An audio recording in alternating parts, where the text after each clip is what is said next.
Welcome, welcome, welcome. We'll begin in 2 minutes sharp.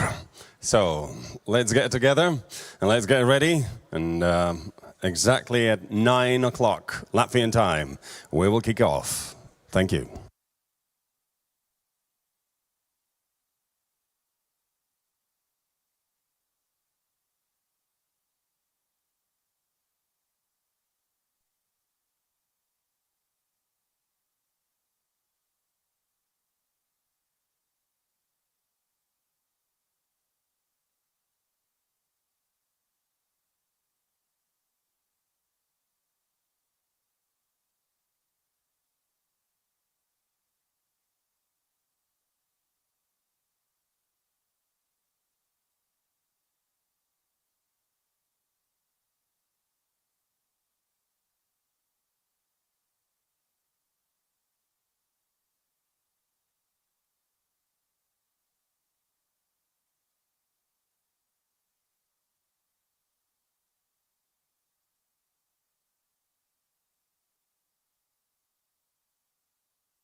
Honorable Prime Minister, ministers, doctors, professors, scientists, specialists, and friends and colleagues, good morning.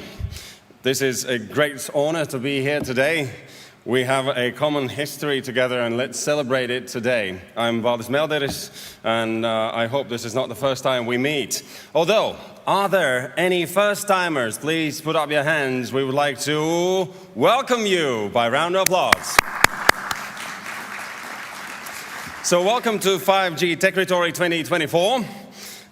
You know what's amazing?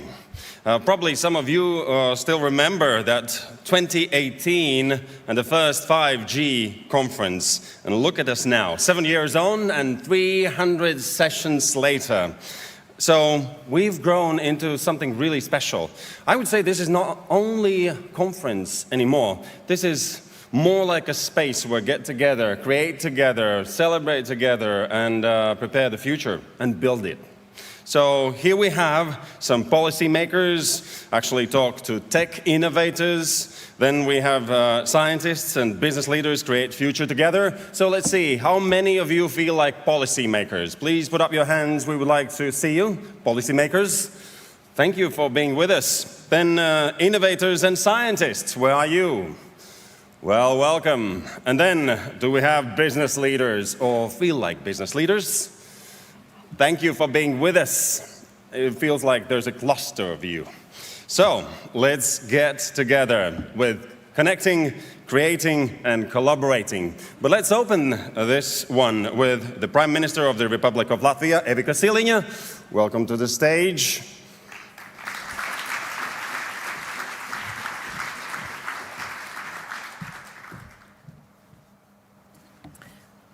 Ladies and gentlemen, dear delegates, I'm happy to welcome you all in Riga. And some of you are not here already first time. Some are here probably maybe second and maybe even third time. It's an honor to be here to kick off the 7th already edition of this Global Tech Forum. The capital city of Latvia is a perfect place to discuss technologies of the future, expanding from 5G to 6G, quantum technologies, and as well artificial intelligence.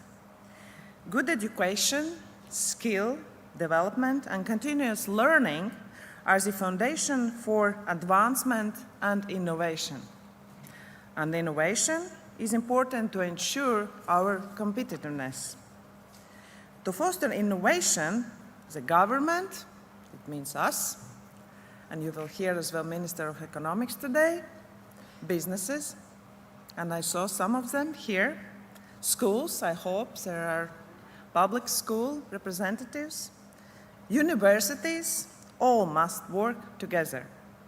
Latvia has been leading the development of 5G technology since the very beginning. We were one of the first countries with a publicly available 5G network. In response to increasing security challenges in Europe, Latvia has become a pioneer in researching, developing, and testing the use of 5G in the field of defense. This week, I will participate in the NATO digital backbone experiment at our Ādaži military base, home of the first 5G defense testbed in all of Europe. We will test 5G mobile telecommunications, drones, and low Earth orbit satellites that can support multi-domain operations. Latvia is also at the forefront of quantum computing and software algorithms. Around 10% of all the quantum algorithms that exist in the world today are invented by Latvian scientists. I believe they have earned some good applause.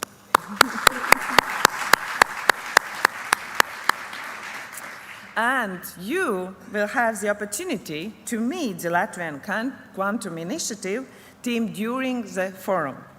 This shows that Latvia has the talent, the knowledge, and the resources to be one of the leaders of digital transformation in Europe. The work done by Latvian inventors, scientists, and entrepreneurs brings us closer to using the full potential of 5G, artificial intelligence, and quantum computing. While working on the technological breakthrough, we must all keep in mind the importance of human rights and privacy. Technology provides us with opportunity and potential, but we can also make vulnerable by using technologies. Therefore, digital transformation must be human-centric. I express my gratitude to everyone here for joining us and to the organizers for making this forum possible already, 7th time already.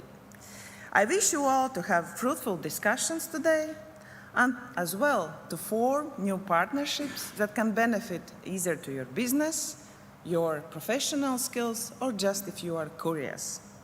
And I really thank you for coming here today. Enjoy this day and enjoy the conference. Thank you.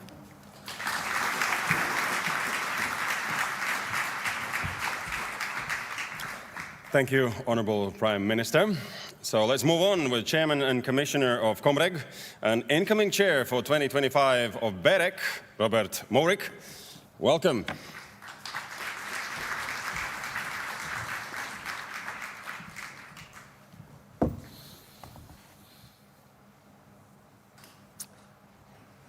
Madam Prime Minister, ministers, ladies and gentlemen, it's also an honor for me to be here. BEREC has its base here in Riga, and therefore it's a special thing for me to be able to address an audience this big here in the home of BEREC. I want to talk to you a little bit about what is going to be a year of reflection in European communications policy. Last year, my colleague and friend Tonko Buljan, the current chair of BEREC, was giving the same speech. And since then, a lot has happened. And the coming year, 2025, is promising to be a very eventful year as well, which can have fundamental repercussions, not just for the telecom sector, but for the larger ecosystem of all the tech companies around it. Over the past year, we saw the Digital Markets Act being implemented. We saw the Digital Services Act coming into force. Many BEREC members are involved in the implementation and overseeing of these pieces of legislation. A few weeks ago only, the NIS2 directive and the SIR directive dealing with cybersecurity and resilience entered into force. And the importance of secure and resilient digital networks is pretty evident at this moment, especially if you look at the full-scale invasion of Ukraine by the Russians and how important it is to have a resilient telecom network. But that was not all. The past year was also very important because we had European elections. And Mrs. von der Leyen is now leading a new commission, and a new college of commissioners are currently being, let's call it, interviewed by the European Parliament.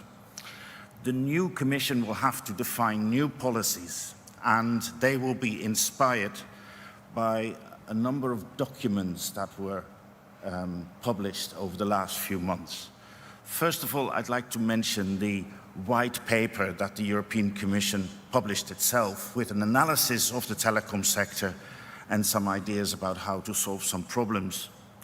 Then we had the Letta report and the Draghi report. These reports together deal with how the industry has changed fundamentally. And on foot of the advice in these reports, we will see a lot of debate here in Europe in the coming years about how to improve Europe's ability to innovate, how to become more competitive, and how to improve the internal market.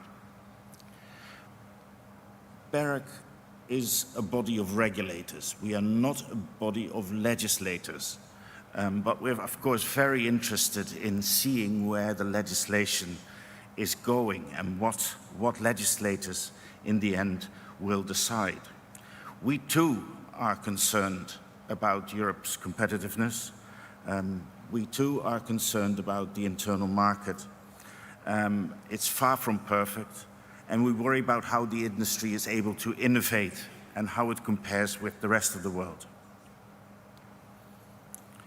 The Commission will be reflecting on how the legislative framework should be changed, and BEREC will, where possible, stand ready to help and contribute with ideas, with facts, with knowledge, etc. We're only starting this year of reflection at the moment, which should result in legislative proposals by this time next year. Although we haven't really thought everything through, perhaps you'll allow me to make a number of observations. The first one is that BEREC supports the problem assessment in the white paper and the Draghi and Letta reports. We think also that the idea that telecom is part of a larger value chain nowadays. It is not just the telecom sector that is centerpiece with some suppliers and with some customers, etc. on the side. No, telecom is part of a far larger ecosystem that includes cloud, that includes data centers, that includes lots of other players. The Commission calls this the computing continuum. The thesis of Draghi and Letta in their reports is that the internal market needs attention and that Europe needs to take action to stay competitive and innovative. That also chimes with how BEREC thinks about the world. The question is what to do about it. And we think that the solutions suggested for the telecom sector in these papers are often not fit for purpose. So in other words, Letta, the Commission, Draghi got the problem definition right, but we still have to think about how to solve some of these problems. The telecom framework, and I now want to start with my second remark, the telecom framework has been very successful. We started about 25 years ago, and in those times there were, monopolies in each country. Each country had a big telco, and we wanted to liberalize the sector, and we were able to do that. We started with 18 distinct product markets, and at this moment, there are only 2 of them left. So in other words, we have been successfully deregulating and injecting competition in most of the telecom market. We reject the idea as regulators that the market, that the sector, the telecom sector, is currently over-regulated, because we only regulate where strictly necessary, and we do that with investment and end users in mind. The third observation is closely linked to this, and that is that despite what you tend to sense or read in some of these reports, like Draghi and Letta, the telecom regulatory framework isn't the cause of all the problems that we see in the sector. Counter to what some of the telecom companies say, we believe that the telecom legislation is not what is holding Europe back. In fact, in most countries there is very little market regulation left, and it is self-deregulatory, as I said. However, having said that, after 25 years of this regulatory framework, and yes, we adapted it a little bit so now and then, we do think it is justified that the European Commission wants to look if this framework is still fit for purpose, if we still need to change it or not. It could very well be that we have to change the scope of ex-ante regulation, or that we have to apply it to other parts of the value chain. This brings me to the next observation, and that is about market facts. I said before that the problem analysis of the Commission and the Draghi report is solid, but we don't think that the solutions suggested are the way forward. More analysis is needed, and I think we need to look at the facts. For example, is there a lack of investment in Europe, in the European telecom sector in particular? Well, if you look at the numbers, you see that we've never seen this high a level of investment in fiber and in 5G as in the last few years. In fiber, we are in a far better position than, for example, the United States. Some companies complain that there is a lack of profit in the sector. According to the OECD and studies that BEREC members have done, you see that the return on capital invested in the EU isn't all that much different from other parts of the world. What we do see is that the profit level of the former monopolists are slowly coming into line with other competitive operators as their monopoly power diminishes. We have some problems with the suggestion in the Draghi report that we should select industrial champions. We prefer, as regulators, to just stimulate competition, because that drives stronger companies, it drives investment, it drives lower prices and better service in the interest of consumers. My next observation is that a lot of the solutions that the Draghi, the letter and the white paper reports offer are actually to be found outside of the telecom framework. The solutions are not necessarily in the regulatory framework that we are overseeing, but are bigger. Innovation is not something that you just do in the telecoms country.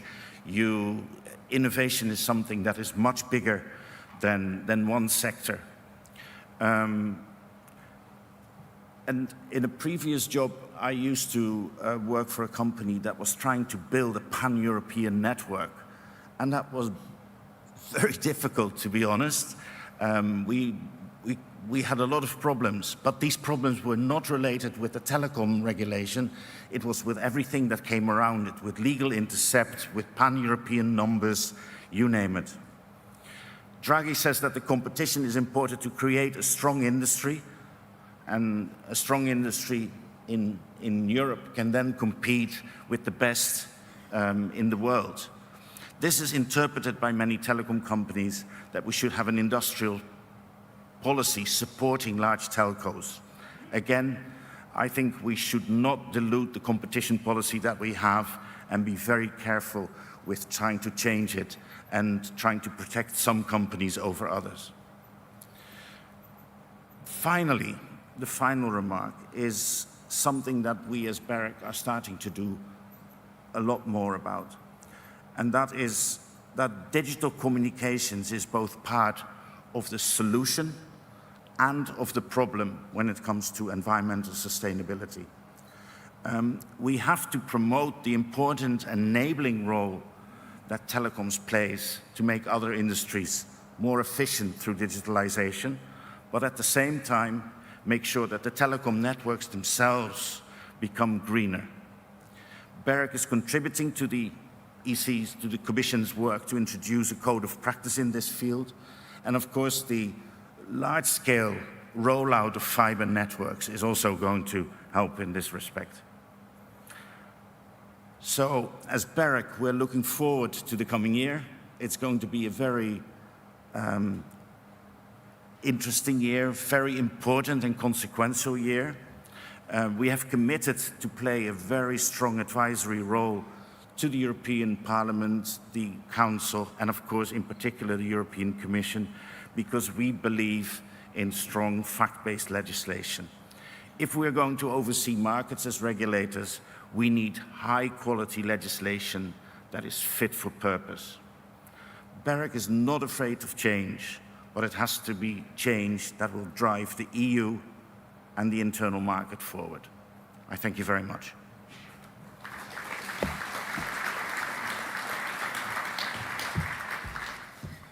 Thank you, Mr. Morik.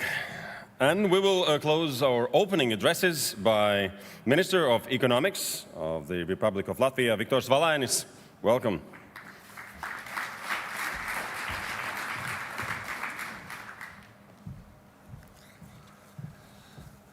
Dear Minister, dear ladies and gentlemen, it's my honor to be here. And we are very excited that this year, again, 7th time, we can welcome the leaders for the 5G technologies from universities, from businesses, from governments. all here, all together in 5G territory 2024. And it's my honor to be here and address all of you this morning. Technology enabling tomorrow's territory is the perspective we are going to follow at this year's edition of the forum. Today we are witnessing a revolution that shapes our future: faster internet, better connected world, greener manufacturing, and digitalization of all industries we know. This year's agenda reflects our successes that inspire radical innovation and our needs that define our challenges. Quantum technologies, connectivity for defense, maritime autonomy, artificial intelligence. These are just a few topics where innovation is pushing the boundaries of what's possible and where the future of connectivity holds the promise. We expect to see a fusion of ideas and expertise to explore new opportunities presented by 5G and beyond. 5G is more than just a mobile network. It represents a new way of thinking about connectivity, enabling smarter industries, fostering global collaboration for better cybersecurity, telemedicine, maritime connectivity, smart cities, and many other industries. The infrastructure is a crucial enabler of future progress, not just for economic growth, but for the overall well-being of society. The countries that invest in robust, forward-thinking connectivity infrastructure of those that will thrive in the coming years. Nations leading in 5G deployment position themselves at the forefront of a global transformation. Latvia, in particular, is native to digitalization. The government, businesses, and citizens, we have all embraced the digital future with the open arms. Our approach, much like the 5G territory ecosystem, has been rotated in collaboration with motivated by the industry leaders. No single entity can drive this transformation alone. It takes to come everybody together. Academia, businesses, governments, all has to work in one team to make successful results. This collaboration spirit is precisely why the government of Latvia has proudly supported the 5G Territory Forum for the past 7 years, and it's why we are all here today, to work together in building smarter, better connected, productive, and sustainable future. I think the 5G Territory Forum already proved that it's actually not anymore Latvian, it's a Baltic Nordic region place where from all the region people are coming together, discussing and creating new ideas, new memorandums, and building future together. We from the Ministry of Economy will continue to support environment, to support legal framework, regulation, which is needed for those innovations to build up and to build up our competitiveness in Latvia and globally. We can see that there is many challenges which is on the table at the moment to create and to build all those new ideas. I heard about previous speaker from BEREC that of course the Draghi report, and we can see where we are in the technology industry. We have a lot of good ideas which we are creating during in businesses, in academia, but the regulation doesn't allow these ideas to spread out. We can see that in past years in European Union there is we can't name company which value is over 100 billion euros. This is what written in the Draghi report. But we can see that in USA there is 6 companies which is worth is over 1 trillion already, and most of them are in technologies. And this is one of the answers why we have to look how can we take away the boundaries for the industry, not only in Latvian level, but in EU level, to fight together, to fight against those boundaries which doesn't allow technologies to grow, and possibilities in education system, in healthcare system, in every step where we are moving with those technologies, how can we improve the level of life, it's huge. And we can see that we have to fight together about taking away those boundaries. I hope during those 2 days we'll find new answers and new challenges and new ideas. How can we build up a greater future together? And thanks for everybody who is working very hard to make this event happening. And thank you all. And I wish you successful meetings, successful panels, lot of new ideas, and hope to see you soon again. Thank you.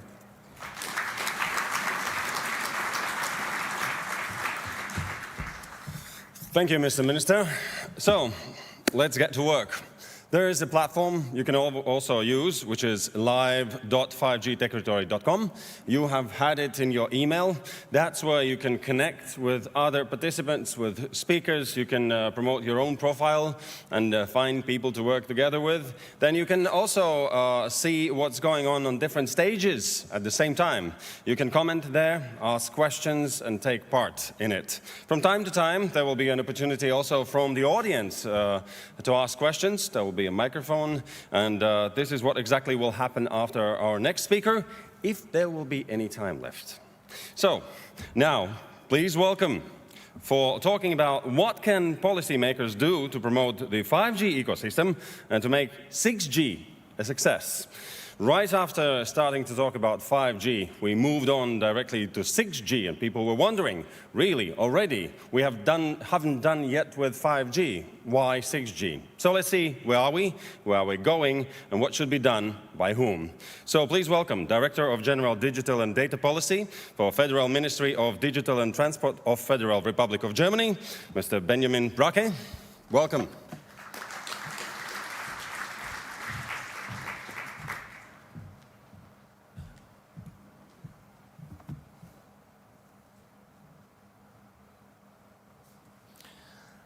Distinguished guests, ladies and gentlemen, when the question was, is this the first time or the second or the third time you're here on 5G Techritory? I have to admit it's my first time, but it is by no means my first time to the Baltic region.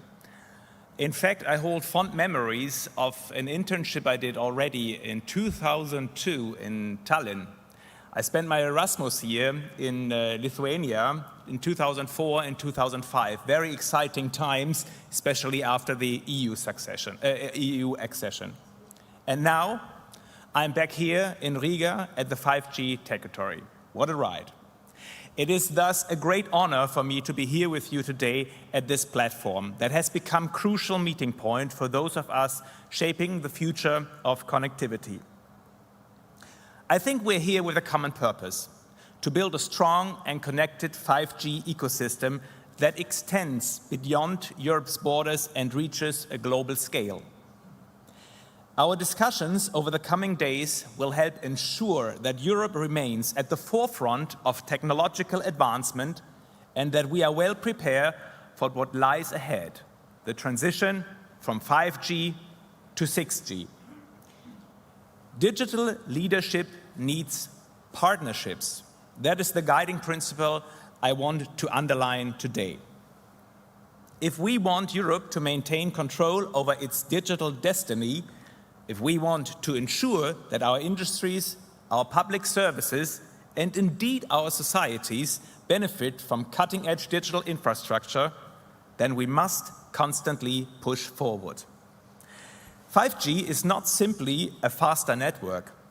It is the backbone of digital sovereign Europe.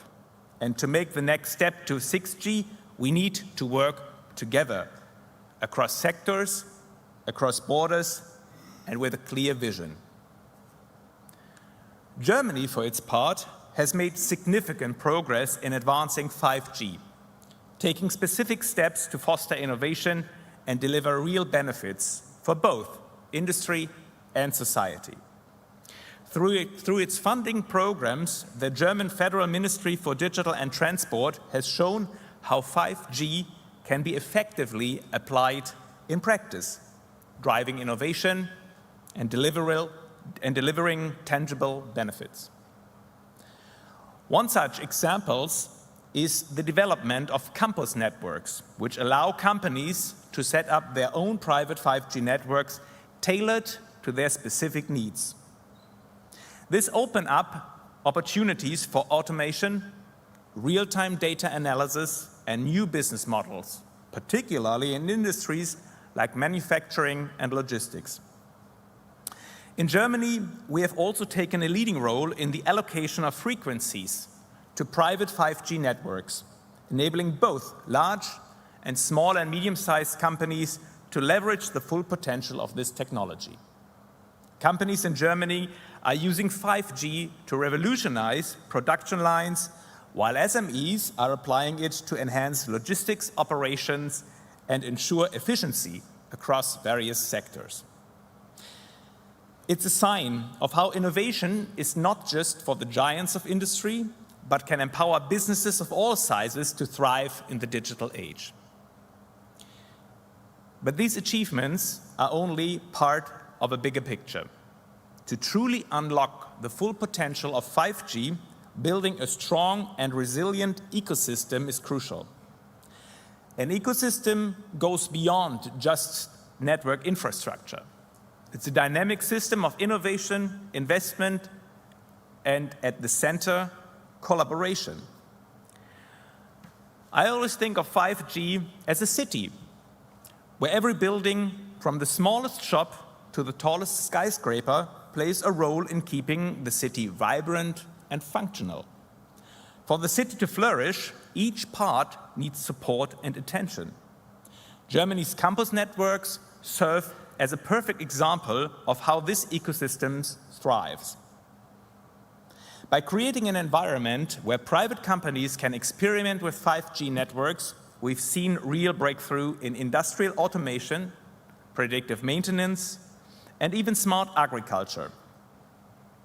Just like a well-planned city, each part contributes to the overall success. These are not just isolated success stories. They are seeds planted in fertile ground, showing that what is possible when ecosystems are allowed to grow. But like any well-functioning city, our 5G ecosystem needs careful planning and support, especially from people like me, from policymakers. This is where we have a critical role to play.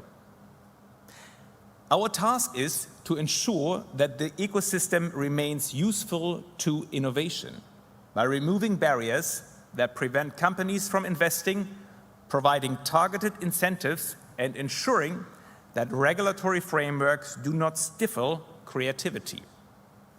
But more than that, it means providing a vision that encourages companies to see beyond immediate challenges and look towards the transformative potential of 5G and beyond.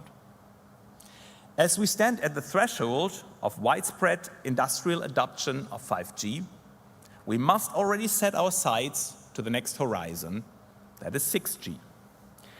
This is not just about performance. It is about enabling entirely new use cases that will transform how we connect and communicate. Imagine a world where holographic communication is as common as a video call, or where autonomous drones manage supply chains with near zero latency. These are not just science fiction, they are the potential realities of 6G. To turn these visions into reality, we must invest in cutting-edge research and ensure a regulatory framework that encourages innovation. Germany's 6G platform is already laying the groundwork for this next evolution. We are exploring how 6G could be applied in fields like telemedicine, advanced robotics, and smart cities, areas where Europe can set global standards. But we cannot do this alone. The challenge of building a 6G future is a European, if not a global one, requiring collaboration across borders to align our investments and our ambitions. It is often said, if you want to go fast, go alone. If you want to go far, go together. This is especially true when it comes to building the digital future of Europe. No single country, no single company can create the full potential of 5G or 6G on their own. In Star Trek, entire civilizations work together to explore new frontiers. While we may not be building starships, the way we collaborate to shape our digital future will certainly feel like uncharted territory. Like them, we too are exploring new frontier, one where connectivity shapes the way we live, work, and interact. By partnering with other countries, we can ensure that our research and development efforts are aligned, that our standards are harmonized, and that our infrastructure investments build on each other's strength. This will be fundamental for a truly unified digital European market, where innovation thrives within a fair and competitive framework, and where the benefits of connectivity strengthens Europeans' potential to innovate across the entire continent. Germany is proud to be at the forefront of these efforts, not only through our investment, but through our willingness to share knowledge and best practices. A great example of this collaboration approach is our Innovation Club, a partnership with Latvia, Estonia, and Lithuania. I'm deeply grateful for this cooperation. Together, we have developed a shared vision for the future of digital policy in the EU and demands for the new Commission. Many of our ideas, for example, on reducing red tape or on data policy, have already been reflected in the Commission's work and the mission's letters. We can see the positive impact taking shape if we act together. But collaboration is a two-way street. It's about learning from each other, about facing challenges together, and about celebrating successes collectively. Ultimately, it's about building a strong Europe that allows us to confidently lead on the global stage, shaping the future of technology rather than simply reacting to it. Yet, there are challenges. Despite the immense potential of 5G, many companies still hesitate to invest. Concerns about costs and the uncertain return on investment continues to be barriers. Here, policymakers also have a critical role to play. We must create an environment where business feels confident to invest, supported by a clear understanding of 5G's potential benefits and access to a skilled workforce, ensuring that they can fully leverage the opportunities of this technology. This means reducing bureaucratic hurdles, providing funding opportunities, and supporting standardization efforts across Europe. These actions will not only strengthen the 5G ecosystem, but will also pave the way for a smoother transition to 6G. To conclude, I'd like to borrow a thought from the world of science fiction, a genre that has often inspired those of us working in technology. As Arthur C. Clarke once said, any sufficiently advanced technology is indistinguishable from magic. The technologies we are developing today, 5G and soon 6G, might have seemed like magic just a few decades ago. With vision, investment, and collaboration, we can turn what once seemed like magic into reality. And together, we can build a future where innovation and partnership drive real progress and where Europe leads the way in digital innovation. I look forward to the discussions and collaboration that will emerge from this conference, shaping our shared digital future. Thank you very much for your attention. Thank you, Mr. Brocke. So this is a time, we still have a few minutes for questions, please. So please, hello. Hello. Please put up your hand and ask the question. Yes, or maybe you can make a comment. So, I have one question before you go, please. In this situation today, which is quite challenging for all the resources, all the leadership, what is the balance, you think, about geopolitical situation and also things we have to do to move on in technologies? How to find that balance? Yeah, indeed. There are a lot of talks about strengthening European digital sovereignty. It is my strong opinion that sovereignty arises from strong partnerships. And that is why I put an emphasis on looking beyond even Europe.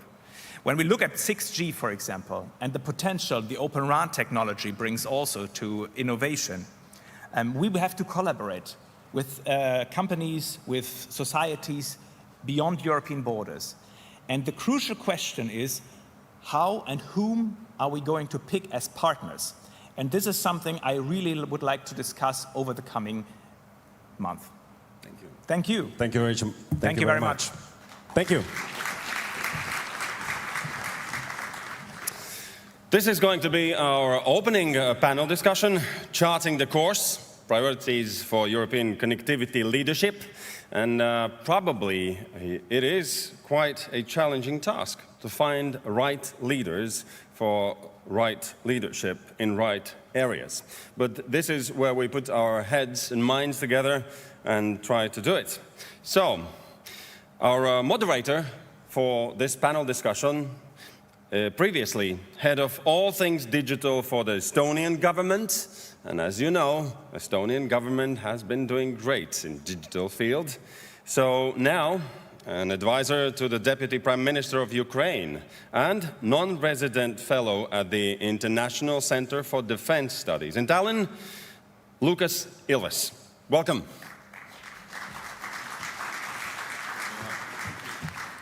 Thank you, and please join me in welcoming to the stage a fantastic panel. I'm going to invite on the speakers one by one, and as I invite you, please come to my left. Karlis Bogens, head of the Fixed and Mobile Services Division at the ITU.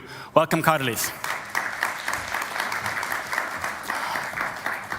Alexia Gonzalez Fanfalona, head of Connectivity Services and the Infrastructures Unit at the OECD. Mark van Koppenol, VP of Policy and Government Affairs for EU and Europe at Nokia. Javier Alvarez, Head of Programs at the Smart Networks and Services Joint Undertaking. And last but not least, Baiba Braja, Foreign Minister of the Republic of Latvia.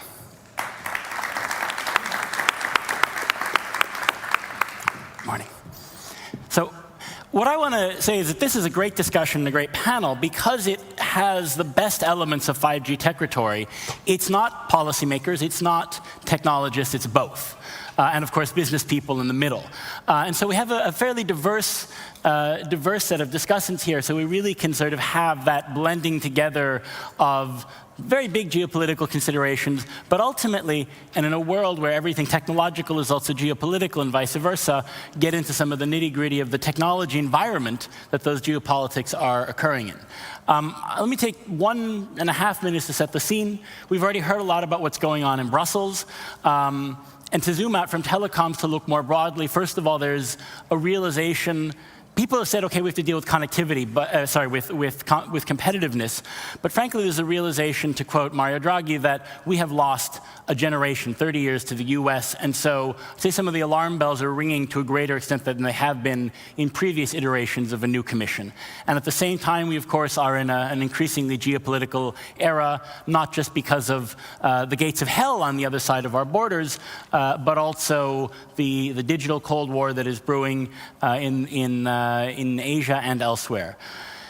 At the same time, we're also living in an era of technological paradigm changes. There's AI, which everyone has to talk about, and which I personally think is a paradigm shift on par with the arrival of the internet and the PC in the 1990s.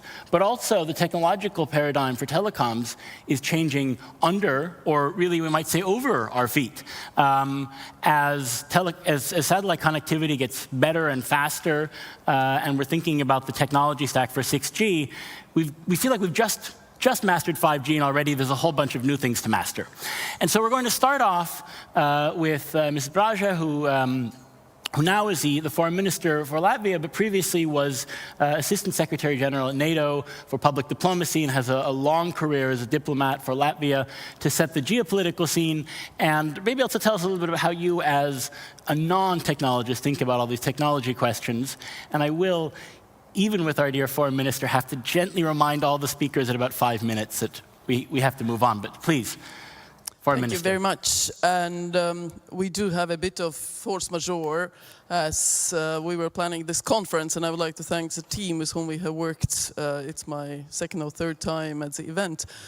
But there is a budget debate in the parliament, so I will have to leave a bit early, so sorry for that. That's why the Prime Minister and Minister of Economy also left. But let me just say the following. I think one of the issues that we have to look at, whether we are in the tech, whether, you know, the triple felix, the government, academia, and the private sector, I think one of the issues that we seriously have to think is both reflect what was there in the past. Let's take a look 20 years ago. When we were working on the World Information Summit within the UN, and the world was just connected by a third. I mean, barely 30% of the world was connected to the internet. Now it's 66%. So we are moving as we speak to a global digital future. But connectivity is not enough, obviously. Connectivity doesn't per se bring innovation, it doesn't bring per se productivity, it doesn't bring all the factors that we are talking about, neither does regulation. So how do we actually connect all those forces? So I think there are several aspects that the governments can play a role. It can be an enabler, not only for digital infrastructure, for fixed infrastructure, for regulation and so on and so forth, but actually enabling the smaller and medium-sized enterprises where a lot of innovation, where a lot of development will take place to work with more traditional companies, providing that safe computing space, providing that safe critical infrastructure, providing that sort of reliability of the future, that their IP, for example, won't be swallowed up by the big companies, that they won't be squeezed out of the market, that there will be those partnerships, that there will be that ability actually for smaller companies to continue providing that innovation and tech. The other aspect that I would like to note is actually looking currently at the defense tech. In real, if we speak about AI or other developments, where what we are seeing in Ukraine, and you are spending some of your time in Ukraine, as many of us are, where actually the AI-enabled warfare has equalized the opportunities for Ukrainians against much larger superiority, whether it's Air Force of Russia and so on and so on. So there is that smaller agile force capability using the AI as we speak on the battlefield, but also applying it to the wider sort of perspective to equalize opportunities. And whether we say it's a human managed or human is involved in decision making, in a number of cases it won't be. In intelligence, for example, the AI plays an enormous role, but whether it's on gathering, analyzing information, targeting, and so on and so forth. But also what we see in drones, there are situations when humans are not involved. Let's put it out there. So the traditional sort of application of the ethical principles that we speak about in this situation is not anymore valid.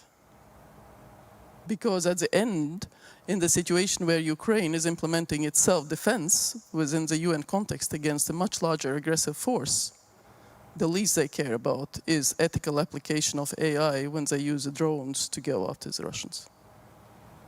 So let's sort of grade then how we approach this. And the third big angle that I would like to note is actually the workforce. And I think here, the traditional approach that it's all about STEM, that it's all about, you know, building up the engineering capabilities, that how we all become engineering societies, I would just like to note that creativity, humanities actually matter. Like with vaccines, we can develop whatever vaccines we want. It's not going to change anything. It's vaccination. It's action. It's the attitude that changes the situation. So in that respect, for the workforce, again, in my view, the wider involvement of the skilled population and bringing up both the level of IQ of emerging disruptive technologies, having again those safe spaces of experimentation, a conscious outreach, whether to art academies or anything else, and combining those various groups is something that will bring us, and I speak about democracies. I don't speak about Europe or non-Europe, but really about democracies, because at the end, I think in today's world that we talk about, that it will create those advantages, because in democracies you can be creative, you can question established truths, you can question power, you can go after them. That is something which is a great advantage for us. So with that workforce, but also then, for example, creating between the governments and private sector some type of understanding that we do, if necessary, have that surge capability from the private sector or other sectors into the government in situations when it's needed. That we do have that resilience ability is something that I would say we sort of have to consciously create in the future. Whether we can do it at the international, national or European level, I really don't care, but those are the issues I would like to put out there, and not as the official cabinet position, but actually as something to challenge. Thank you. Our audience. Those are very provoking thoughts, especially I think the question you raise in AI ethics. I want to provoke you with one more question. In the physical kinetic world, thankfully Latvia is not at war with Russia. At the same time, if we look into what's happening in the digital world, both in the world of bits and bytes, cyber attacks, but also when it comes to jamming of radio frequencies of GPS, attacks on physical connectivity, on telecoms infrastructures in the Baltic Sea, one could argue that Russia at least is waging a one-sided war against the Baltics and, of course, more broadly, as a result, NATO. How are you reacting to that? And are we being too soft, given that the digital environment has basically become a theater of war? All right. I think you're touching upon several layers. One is the resilience of the infrastructure. Obviously, what we do as critical infrastructure providers, in our case, LVRTCs, the Latvian Radio TV Centers, asserts the sort of government part of things and the wider critical infrastructure part of things is one issue, because you will need to provide, and that's in accordance with NATO's resilience baselines, you will need to be able to provide continuance of functioning of the government services, of hospitals, and so on and so forth. So that is obviously constantly that needs to be tested, and But the I'm way asking you as foreign minister, diplomatically, you're under attack. Yeah, and your task as a government is actually to play out scenarios and constantly participate in various, I wouldn't say even exercises, but they play out actual situations how to defend. Because, okay, we don't do offensive cyber officially, and I can say that we do unofficially, but we know countries who do have officially recognized cyber attack capabilities. And I think that is something that also is a deterrence. I don't think that the attribution per se is a deterrence of something. It allows policy action. It allows restrictive measures, or it allows other policy action. It creates awareness of the society. It creates resilience. So there the sort of attribution plays a role. But again, you have to be very conscious that there has to be a bottom line. Your critical infrastructure and ability, constantly testing, constantly literally war gaming and playing both sides, the red and blue teams, actually helps. Then there is obviously, we do know the cyber attacks take place not only from Russia, but also China. It has been attributed to Microsoft, the Iranian one on Albania and others. So we do know that is an everyday occurrence. Do our people know? How do we create the overall resilience in the society, that cyber hygiene, that people just don't do stupid things? It will never be 100% guarantee, but again, we as societies, and there the role of influencers comes in, there's a role of various other parts of society come in, because they are the ones who can distribute that knowledge, that message to as wide groups as possible, like a bit of sort of nodes that we are in the society, that it's not a centrally organized society in democracy anymore, it's really various decentralized groups, and that's how we have to approach cyber defense. But also, if we speak about deterrence, there are various ways. You know, remember US went after Colonial Pipeline and just took the money back and took them down. Thank you. So there is various ways how you can do it, but again, not everything has to be spelled out beforehand. Thanks. Thank you. I want to turn now to Carlos for a slightly different scene setter. Maybe to say a few introductory words about Carlos, I had a ChatGPT discussion about you with the AI, and basically arrived at the conclusion that you are the hidden hand of telecoms policy at the ITU, or of radio spectrum policy for the last 30 years. And so I think the question that I want to put to you is, what's the landscape that all us policymakers are actually working in? What have you already agreed at a global level? What do we have to look forward to in the next decade? So thank you, and good morning, everyone. Just to let me start with a brief background on the functions of the ITU.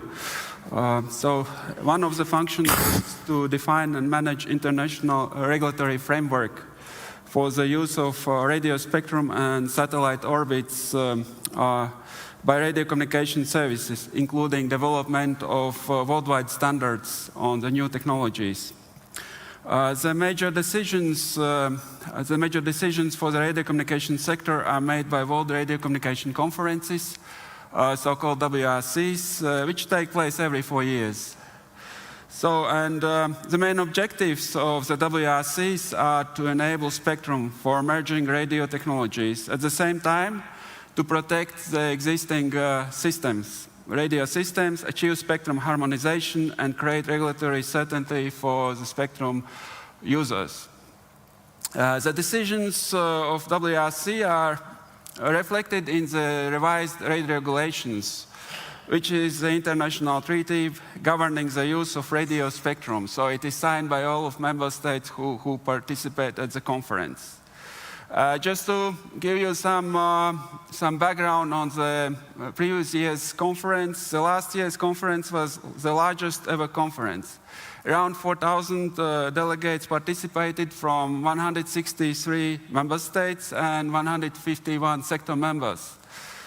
And so, with respect to the outcomes of WRCs, I'd just like to share some key outcomes on the broadband. First, on broadband connectivity, the conference identified several mid-range bands for IMT, which will contribute not only to IMT 2020, known as 5G, but also to IMT development of future IMT 2030, or 6G, known as the brand name 6G.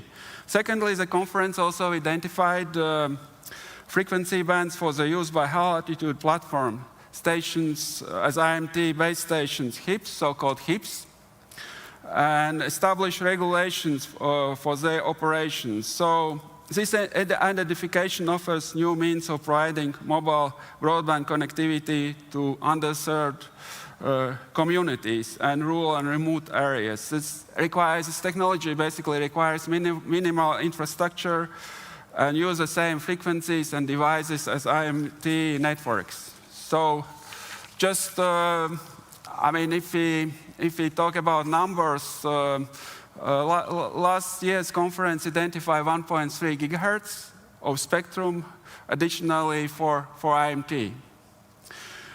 So broadband communications was also extended to the sea and the air. Regulatory provisions and interference management mechanisms were put in place to allow Earth stations in motion, so-called eSIMs, on aircraft and vessels to communicate with geostationary and non-geostationary space stations in the fixed satellite service. So this is extension of IMT terrestrial or any terrestrial network where the ship or aircraft is outside the terrestrial network coverage. So this new system provides broadband coverage. So based on fixed satellite service. So what's coming next?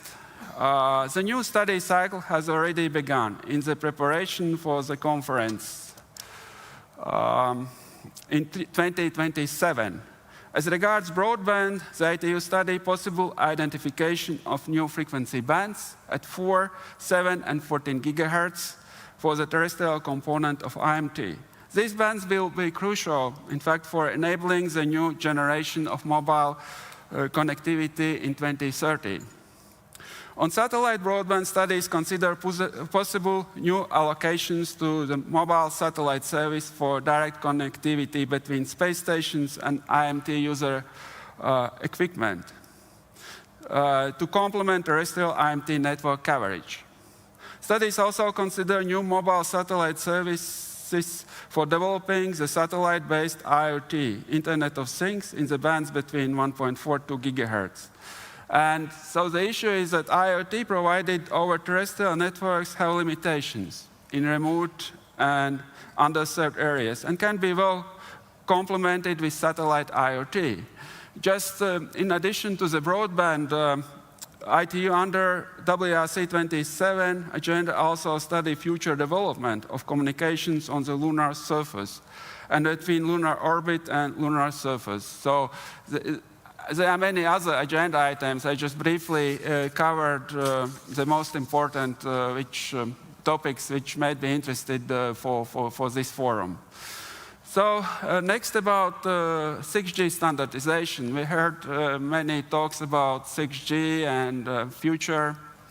So with respect to IMT standardization, I would like to note that ITUR develops high-level standards, such as concept, performance requirements, and specifications. And then furthermore, detailed standards that are used for manufacturing equipment are developed by other organizations such as 3GPP, ETSI, or EEEE, regional, also global standardization organizations.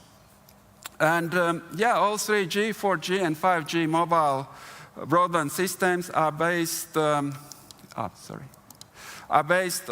the ITU standards for IMT. The standardization process, as we see in this chart on the screen, has already started. And with respect to 6G standardization, ITUR has completed initial development phase. So just to formalize, last year's Radio Assembly approved the revision of resolution, WRC resolution, confirming the name of next generation to be IMT 2030, so known as the brand name 6G, and also approved the new recommendation on ITUR IMT 2030 framework. The work on the next generation will further focus now on the minimum performance requirements and the detailed evaluation criteria. And from, as we see on this chart at the end, so from 2025 to 2027, the industry will provide candidate radio interface technologies, and ITUR will start the evaluation process. This, in fact, looks very similar to IMT 2020, or known as 5G standardization process. The only difference is that there are different years and dates. Just to conclude, these are some considerations and timelines from the global perspective. It is indeed critical time with fast-paced developments of technologies to ensure appropriate provisions are in place. So, thank you. Thank you. Maybe a quick follow-up question. You mentioned that the conference talked about connectivity on the moon. That's pretty interesting. What's going on with space? I mean, just in a very, broad sense, is it a paradigm shift? Is all of our connectivity going to be coming from satellites in the near future? Yes, space is coming to the game, in fact, of IMT, as we see with these recent broadband developments. And this is mainly, it is driven by technology developments, because technology allows now space systems, especially the satellites in low Earth orbit, to provide similar services as terrestrial component of IMT. So just I would like to highlight with respect to satellite broadbands, so as already mentioned, we have an agenda item, the ITU has an agenda item for direct-to-handset connectivity, then satellite IoT, further eSIMs. All of these are broadband systems. And future developments is cislunar communications. So if I may just elaborate a little bit more. So non-GSO mobile satellite service systems will be ready soon to provide direct handset connectivity to complement IMT network coverage. And there are several factors which are driving this new trend, including the deployment of low Earth orbit, availability of smaller and more affordable satellites, reduced launch costs, and advancements in technology such as beamforming, larger antennas on spacecraft, and also software-defined radios. Because the mobile phone has to connect to the space station, so and yeah, I mean it has to have knowledge about the frequencies and further details. So then satellite IoT will provided over terrestrial networks. So as we know, terrestrial part has its limitations, and satellite will be used for remote and underserved areas. So eSIMs we already mentioned, and future developments of cislunar communications, I would like just to say that there are several missions now launched on the moon. The multinational efforts such as Artemis campaign and the International Lunar Research Station program. They are bringing many countries as well as private actors to develop missions to the moon in the forthcoming years. And as cislunar activity increases, radio frequency requirements in the cislunar environment will continue to grow. And also complexity. So therefore, the task of this agenda item for this conference is to study the propagation, radio wave propagation, also technical criteria, how to ensure that systems are compatible, which are used by different missions, and there is no harmful interference. Wow. So you've laid out kind of the roadmap of what the world's going to be working on. And thank you again, Ms. Foreign Minister, for joining us. And I only hope that the budget negotiations give lots of money to digital. I want to turn next to Javier Alvarez, who is the head of programs at the joint undertaking of, I guess, the European Commission, but more broadly of Europe, for smart networks and services. For those who don't know, it's sort of Europe's PPP to make sure that we keep up in 6G development and also manage to deploy 5G in Europe. And so we've kind of had the ITU lay out the roadmap as a whole of what's going to be happening globally. Your job is to make sure that Europe is part of that. Yes, and I think hearing what has been said here before, I just want to share maybe three big ideas with you and with the people here, with the audience. The first one is, has been mentioned, we are a joint undertaking, so that is a public-private partnership, and I think is one of the potential solutions to the problem that we face. I think we need to strengthen the collaboration between the public and the private sector. In our case, we have a very good collaboration between the European Commission, which is one of our funding members, and the private sector. So that is one comment. The second is that, and I think it has been mentioned here before, we are at the initial stage of a very long cycle. It's an end-to-end process. So if you want to bring innovation to the market and really have impact, and I think we have KPIs that are related with the impact at the program level, you have to think that you have to move from good R&D, so scientific excellence, you have to move that into the standardization that has been mentioned before.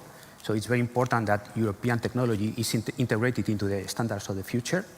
That standardized technology has to be deployed in the market, and there is a discussion also on how we are going to finance infrastructure, and I think this is part of the conversation. And finally, this needs to be accepted by the private sector, the vertical sectors that really use it in the economic world. And I think this is also important for us. We have a specific stream dedicated to collaboration with the verticals in Europe. So only when you do all these things right, and there are a lot of challenges in each of the stages of this process and a lot of feedback loops that can basically derail the process, you can really close the, let's say, the big cycle of technology sovereignty. And I think we have to be mindful that the process can fail in many stages, and that we have to, and that is why it's important, the collaboration between the private sector and the public sector. And the third comment is on the concept of ecosystem. It has been mentioned here before several times. To me, the big question is what kind of ecosystem we want to have in Europe. Because it's not the same thing to have an ecosystem in Europe than to have a European ecosystem. The type of digital world that we are basically creating is already here, by the way. It's going to just grow bigger. Is that you have very big, already established players that are leading, sponsoring ecosystems. So the big decision is if you want to join one of these big ecosystems or if you want to create one of your own. I think the big question for Europe is if we think that we have the ability, the will, the capabilities, the final resources to create our own ecosystem and not be dependent on third-party ecosystems. We can always be complementors of others' ecosystems, and maybe this is part of the competitive space, but I think the question here, and what we are trying to collaborate, I mean, humbly from our side, is to try to at least give Europe the chance to have its own technology ecosystem on this front. So, can I ask you a quick provocative follow-up?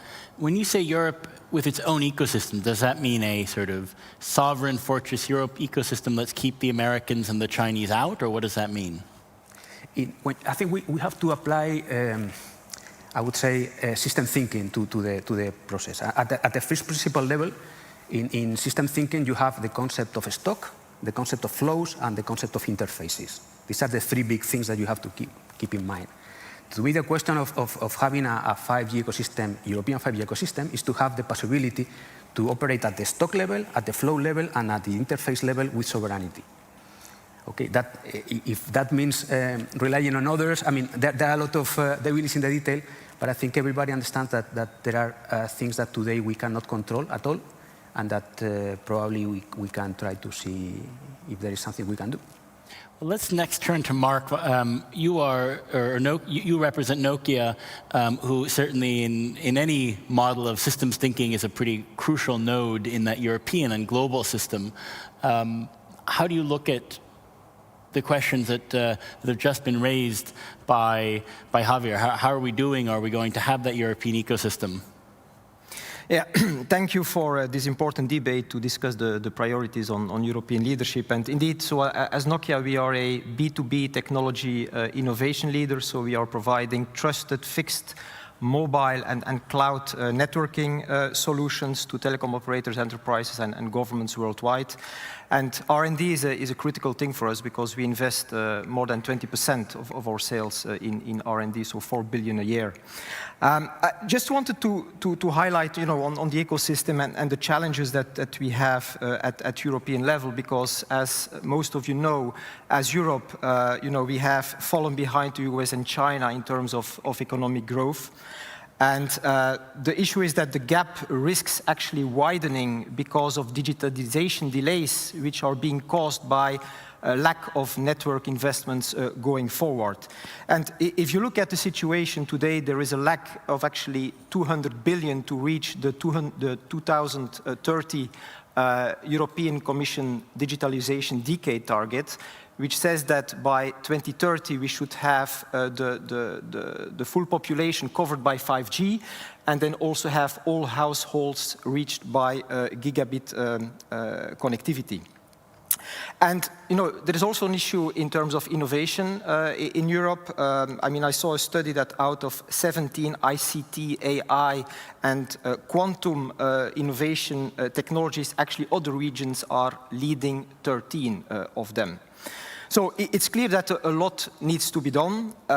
We know that obviously there are the Draghi reports, the white paper that were referred to before, which make a correct assessment of the situation and which are also providing some recommendations. But for sure, for Europe to regain its economic competitiveness, there must first be a digital competitiveness which is being reached. And there are a number of things that we need to do to reach that.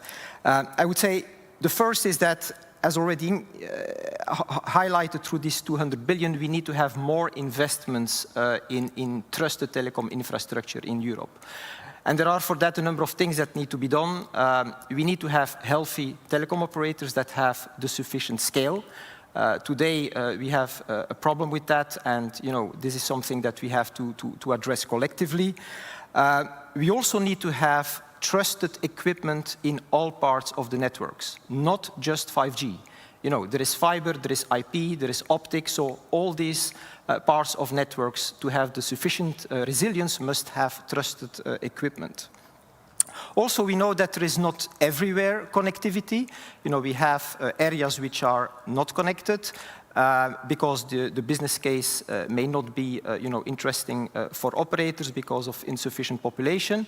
But for sure, for some use cases like agriculture or even for defense, it is important to have these regions covered as well with connectivity. And it means also that we have to have the necessary funding and financing for covering these regions.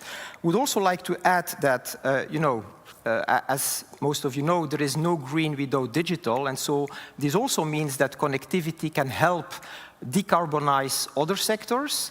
And so it is actually today illogical that connectivity is not part of the EU taxonomy, which provides, an instrument for green financing to sectors helping decarbonize. And so we believe that also funding and financing towards the telecom connectivity could be done by having the connectivity part of the EU taxonomy, which is today not the case. Finally, we also need to prepare for the future. We talked about 6G earlier today, and to have Europe in the leadership in 6G position, we need to have spectrum in place in time. One of the reasons why Europe was, or is delayed in 5G versus other regions of the world is because of a late allocation of 5G spectrum. And so we need to make sure that this gets solved for 6G, that, as we saw, will come around 2030, making sure that we have a better coordination for 6G amongst the member states going forward. And finally, one word about research and innovation. We need to make sure that in Europe we are incentivizing the right areas for R&D. The industrial internet is an example for that. As most of you know, Europe did miss the consumer internet leadership, but for the industrial internet leadership, there is obviously a big opportunity for Europe to lead. There is a huge amount of industrial data that can be harnessed and used through AI to create additional productivity and also being from a green perspective in the leadership. So, taking all that together, I think we have huge opportunities in Europe, but it is important that we act together in collaboration, but also with urgency. And so, looking at the mission letters of the next Commission, there is a lot in there that makes sense and that we should obviously work together on to make sure that we advance in the European leadership on connectivity. Thank you. I'm going to turn immediately to Alexia Gonzalez-Fanfalona because I want to get some debate going here after that. You have a global perspective from the OECD on all of these connectivity questions. Though you are physically based in Europe, if you kind of zoom out and look from space, as it were, what does Europe look like, in terms of all of these policy questions around connectivity versus the rest of the world? thank you very much. And this is an excellent question. So for those of you that are not that familiar with the OECD has 38 member countries spanning from the Americas and Asia. But importantly, 22 EU member countries are part of the OECD, and there's 3 other EU member countries in accession. And against the backdrop of all the challenges that were mentioned here today in the keynotes and also in this panel, from climate change to inequalities, geopolitical fragmentation, digital transformation is really a defining shift of our times. And it does offer this hope of how to advance sustainable, inclusive growth. So I guess we all agree connectivity is the backbone of digital transformation. And so this key sector has impact on productivity gains across all sectors of the economy, and hence countries' competitiveness, which is one of the words used in vogue today. And so the challenge is how to close these connectivity divides and also future-proof networks, render them more resilient and environmentally sustainable. So we know that the communication sector is capital intensive, and this means that significant investments are needed both to upgrade networks and expand coverage. But what our evidence shows at the OECD for the past decades, and we have been accompanied countries in the liberalization of the telecom markets, providing what are the policies to expand high quality and affordable connectivity to all, what we've learned is that sound regulatory and institutional frameworks that promote both competition and investments are a must. So this is key. To answer your question, where do we stand? We have been making progress to the goal of connecting people to the latest generation of broadband networks. For example, since December 2019 to 2023, the share of gigabit fixed broadband subscriptions has more than tripled in the OECD area. Fiber connections in December 23 accounted for 42% of all fixed broadband connections, and this is from 28% than when we had in December 2019. So pre-pandemic, right? So a lot of investment has been going on to upgrade and future-proof networks across the OECD. And it's worth mentioning that out of the 7 OECD leading countries in terms of the share of fiber in total fixed broadband subscriptions that have more than 75% of the subscriptions being fiber, 5 of them are European countries. So we have Korea, Iceland, Spain, Lithuania, Japan, Latvia, our host country, and Sweden. And there's no 5G without fiber, so that's why I started talking about fiber. So the good news is that 5G rollout continues at pace in 37 out of 38 OECD countries and now comprises a third of mobile broadband connections. As was mentioned, 6G research is ongoing across the world, but notably in 15 OECD countries. However, while progress has been made, it is not equally distributed. There's persistent gaps remaining between and within countries, especially when we talk about rural and remote areas. So what are the policies to ensure investment in high-quality connectivity? First, as I mentioned before, we need a sound regulatory framework which fosters competition and provides investment certainty. These 2 pillars go hand in hand, together with a regulator that does impartial decisions in an independent manner, and that's very important for investment certainty, especially in a sector such as the communication sector, where the investments are in the long term. So running the risk of debunking a common argument that we may hear nowadays in Europe, our evidence across the OECD shows that competition has been a main driver for broadband development. There is really no trade-off between competition and investment. They go hand in hand. Competition allows players in the market to be at the top of their game, to innovate, to continue upgrading networks. At the same time, we see the gains that on affordability that it may bring, and affordability is one of the main barriers to uptake of broadband. This can be infrastructure-based competition or retail-based competition, and evidently the ecosystem of connectivity is evolving with new players. But I'll just pause here to provide one example that's non-European, and is the example of Mexico. In 2013, Mexico overhauled the telecommunications framework.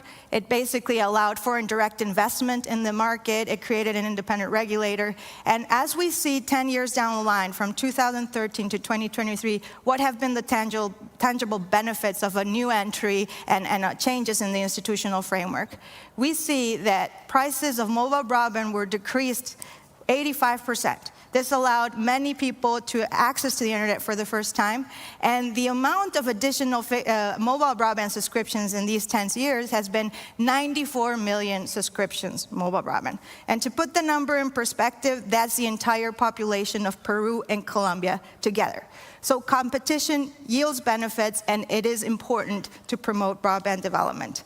Now, of course, we need to strengthen the evidence base, and a lot of the discussions today is in the investment gaps and what is needed to mitigate that gap. But first, we need to know who's who in the connectivity ecosystem, who has been investing.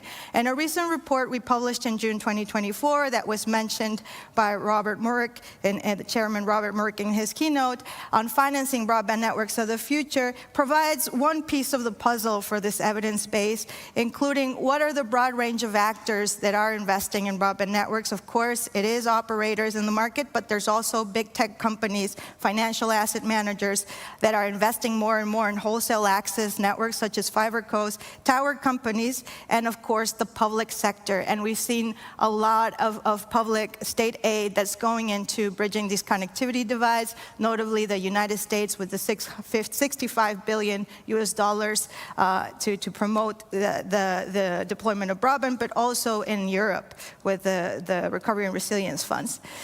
So as networks evolve and the ecosystem evolves, of course we have to evolve too. Policies too, regulators and policymakers have to be at the top of their game. And what is important to provide incentives to keep investing in these networks is efficient spectrum management, and licensing frameworks here are key, as well as reducing deployment costs such as infrastructure sharing and lower the barriers to the deployment, amongst others, which Europe is currently doing and enhancing.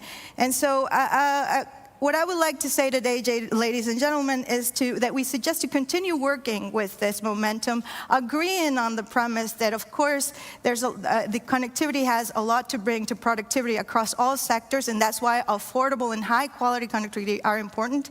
And we really look forward to a conversation of how to bring this shared ambition of the next evolution of broadband networks to all a reality.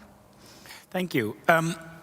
Look, I think it's important, maybe for the audience's sake, to say that behind a lot of these quite abstract words, we have a situation where there's an asymmetry in how different parts of connectivity are regulated. So we have this dilemma, in a sense. We have this very successful historical policy of quite strong regulation of fixed connectivity in order to sort of end the era of monopoly incumbents and create competition both on services and infrastructure. And so if you're an operator with fiber, there's a lot of price regulation, much less regulation when it comes to mobile operators, and even less when it comes to everything that's coming from above, and of course the over-the-top services. And so the dilemma is we have this quite strict regulatory framework that's worked, and you laid out some of the evidence, but on the other hand we have this asymmetry. Before we get to that, I do want to ask Carlos for one empirical question. Alexia gave us sort of some numbers on fiber rollout and the success there. What do the success numbers look like for 5G rollout? Who's leading the world there? So, overall, I think 5G is still a technology for rich countries. So, such as Asia, big Asian economies, Arab countries. Europe is doing very well, in fact, and USA. So if you look at Africa, so it is not so well developed for the time being. It creates some digital divide, because the issue is that 5G technology is still quite expensive. So if you look at the statistics on the number of 5G base stations, for instance, China is the leader in this domain.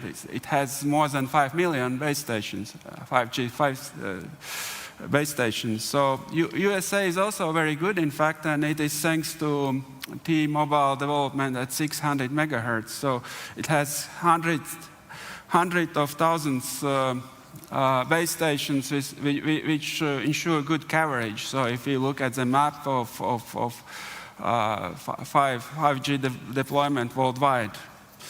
So 5G is important. I mean, all depends on the use cases for what you need 5G. So 5G is also important for industries, as we well know, and that was one of driving factors to develop this standard, because it is much better than 4G. I mean, with respect to latency, so numbers of users in square kilometer and so on. So again, the countries with powerful economies such as China, Germany, Korea, Japan, USA are leaders in this segment. So if we look at European examples of 5G deployment, I mean, there are many examples for agriculture, for industries. For instance, Germany with smart factories. So it's also a good example I like to mention. I mean, if we look at agriculture, on agriculture side, it's Norway with fishing firms who uses 5G as a technology to manage fishing firms. And there are many other examples. In fact, it's developing very well in Europe, in my view. And if you look at the latest numbers worldwide, so we have about 335 operators in 126 countries who had launched or soft-launched 5G mobile networks. I mean, the numbers, we see that now it's started to be growing, but still the issue is that the technology is maybe still too expensive, and for developing countries, they cannot keep up the same speed as developed countries. So, Javier, Mark, I'll let you figure out who answers first, but if it ain't broke, don't fix it. It seems to be kind of what I'm hearing here from the OECD and the ITU. Or maybe we could phrase it differently, that Europe's digital competitiveness challenges, while very real, are maybe in other layers of the stack. Is that too happy a view of things? What do you think? This is for me, sorry. I would reframe the discussion here, because I think we are missing the big point. The digital economy as a whole, it's 16–18% of the GDP, according to OECD figures, and it's going to double in size in the next 7 years. So it's going to 15 or 16 trillion US dollars of new value are going to be created just in the next 6 years. So that is, I think, the big discussion, how much of that we are going to get. Today, Europe market share is between 5 and 10, so it's literally below our GDP in general economy. And also, as OECD has mentioned in the last report, I think Alexia wrote it, the digital economy is growing at 3 times the rate at the rate at which the general economy is growing. So to me, the message here would be, first, let's have a bit more optimism on the opportunity, because there is a big correlation between techno-optimism and the ability to capture growth in the mid to long term. And when you look at the ranking of techno-optimism of countries, European countries are at the bottom quartile. At the top, you have China, South Korea, all the usual suspects. So I would say, let's reframe it, because I think we have a huge opportunity in front of us if we are able to manage ourselves. And the second is on connectivity. I think the connectivity of the future is not going to be like the connectivity of the past. And we are talking about the connectivity of the past. And I think when you read the white paper that was mentioned before that the Commission has published, I think the connectivity of the future is this connected collaborative compute continuum in which you are going to have a lot of things in a melting pot, and I think we have to look at connectivity from that point of view. To me, the question is, if we are not so far behind in connectivity, traditionally connectivity, why are we so far behind in capturing value in the digital world? And this is, I think, what the people in this room and the decision makers, the political decision makers, probably have to work out. And this is what we would like to collaborate with and to try to discuss in depth. Because otherwise, we are never going to, if we continue doing the same things, I don't think we are going to get a different result. Mark, please. Yeah, perhaps just a remark on connectivity. I mean, if you look at 5G, actually, where Europe is lagging, it's in standalone 5G. I mean, if you look at the number of base stations that are standalone 5G, which is the real 5G, meaning that you're able to do the network slicing and all these technologies that enable the digitalization of vertical sectors, probably today, half of the, or even less than the base stations is standalone 5G. So that's actually a critical area where Europe should improve. And then the second remark I'd like to make is related to AI, because AI will have a fundamental impact on the future of connectivity. In the way networks are being run, in the way networks are maintained, the predictivity of, in terms of loads, in terms of cybersecurity, etc. So there is a tremendous aspect not only in 6G, but already in 5G on the impact of AI to improve connectivity going forward. Alexei, you want to react? Sure. I just want to chime in on the technological trends that are shaping networks and the connectivity ecosystem, and we have identified 5 of them, which is, of course, the use of AI in networks, the increased virtualization of networks, the cloud integration into them, openness of networks, a trend towards that, but also the integration of terrestrial and non-terrestrial networks. And of course, this means that the connectivity ecosystem is changing, and this poses new challenges for regulators. And what we've found in our work on how regulators are adapting to this, and their mandates are actually currently expanding in the OECD to broader digital issues, including AI, cloud, OTTs. And we've seen this from 2021 to 2023. And I wanted to mention this because you remind me of Estonia. Our digital economy outlook will be published and launched in Estonia on the 20th of November, and we will be presenting these trends. So the challenge is there, of course. The connectivity ecosystem is changing. This has implications to market structure. Instead of debilitating regulators, and it's as much as how are we going to strengthen the ecosystem and the arbiters in that ecosystem so that both competition and investment continue flourishing, taking into account the diversity of players. Okay, I mean, let me just ask a naive question. Supply and demand, it seems that all of our layers on top, data, what we're doing with AI, all the applications should create more demand. And if the demand's there, then shouldn't that just solve all of our investment problems? What's getting in the way of classic supply and demand, making everyone happy without government intervention? Just a really stupid, naive question, but sometimes those can be helpful. I don't know, of the 4 of you, if anyone wants to go first on that.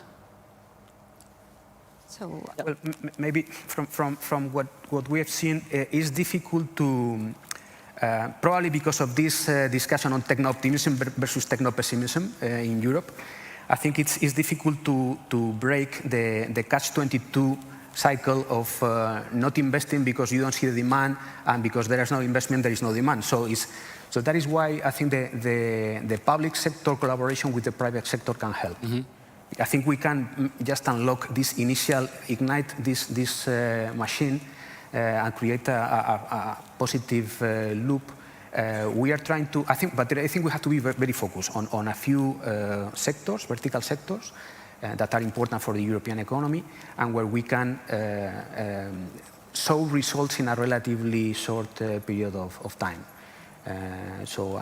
We are working with companies like Nokia, for example, on that, on several projects, and actually I think we have a session on that later today. So I think it's the way to and I think one more thing, I think it's also an opportunity to collaborate between the European budget and the national budgets. I think there are synergies that can be created here because there are a lot of areas of commonalities that we can find. So, yeah. Mark? I think the demand is there. I mean, I was recently on a panel together with someone from the energy sector who was actually saying that, I mean, they would like to digitalize more and further, but, because of the lack of standalone 5G, they were kind of limited in that.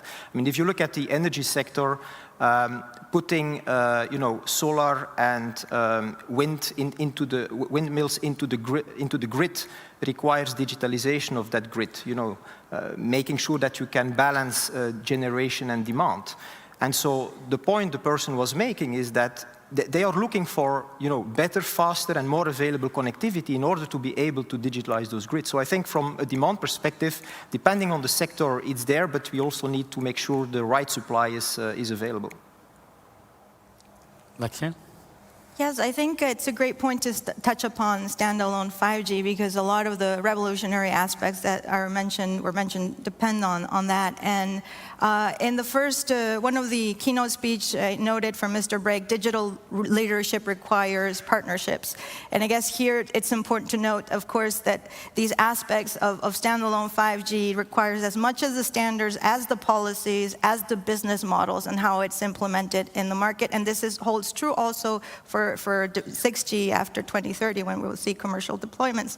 So I guess as we go to ultra latency and massive communications, so more into the industrial internet, and what will be key for this ecosystem is all these partnerships, joint and private, public, and all stakeholders. But I also want to note here that as we look at future standards of development that's continue of the standards, is how the overarching policy objectives that we want, which is sustainability and inclusion, how are they going to be mapped into the standardization phase, so the KPIs of the standards? And for that, that's why these conversations amongst different stakeholders are very important. And at the OECD, we provide a forwarder for that among the countries and stakeholders, but this type of events is key for this conversation. So maybe to draw things together, I want to pick on a thought that I think Javier introduced, which is that we have this sort of long thread. And on one end, we have R&D and fundamental research, pushing the edge of what physics can do. And certainly when we get into quantum communications, it really is about the fundamental nature of physics. On the other hand, we have these sort of basic questions of geopolitics and, sort of what is right and what is wrong.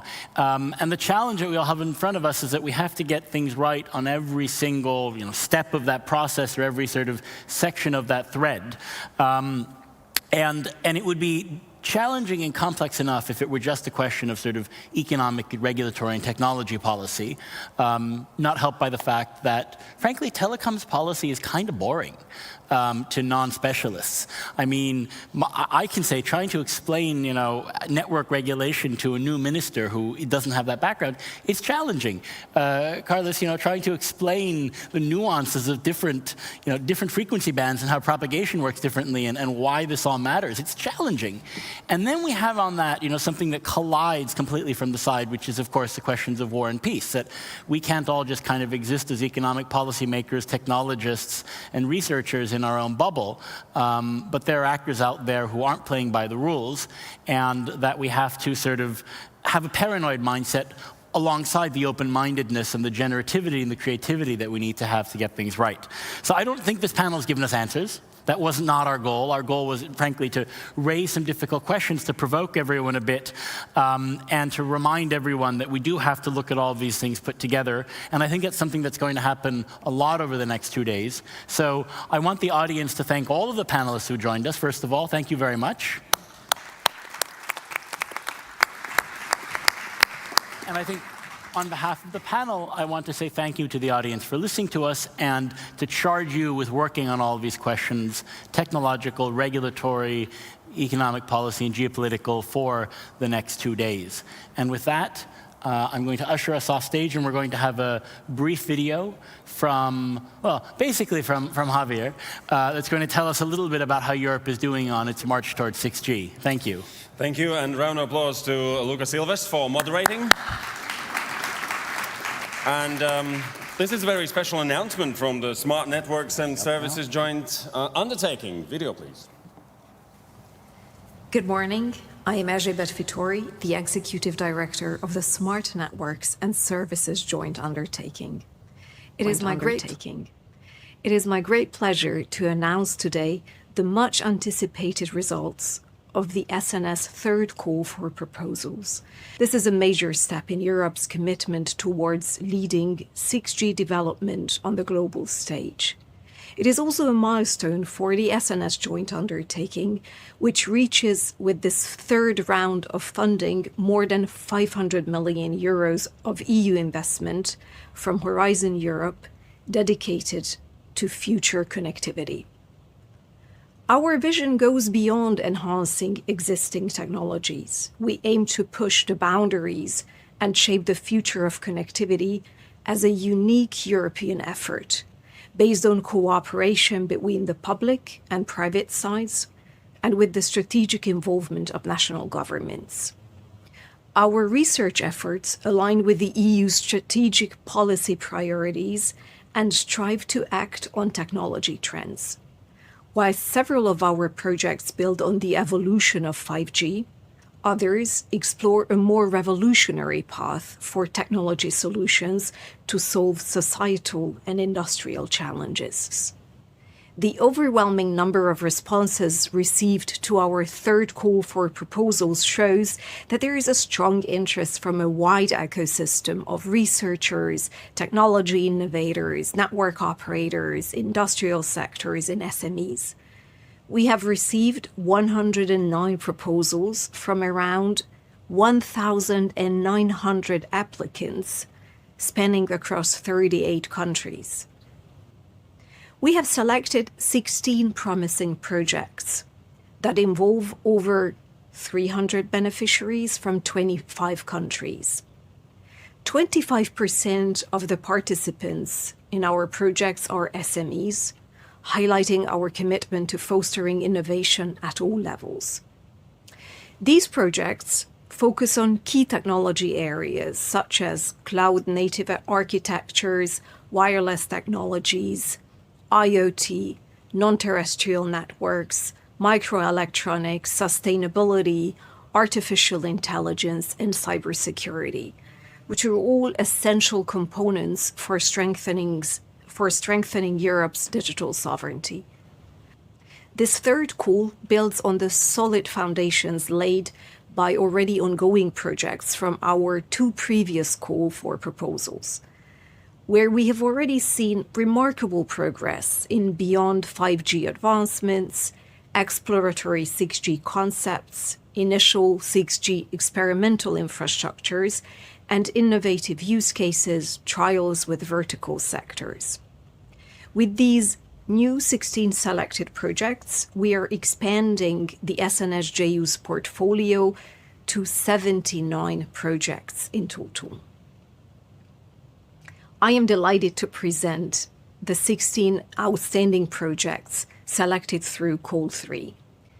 These projects reflect the breadth of Europe's innovation in 6G, driving forward key areas like sustainability, AI, security, and chip design.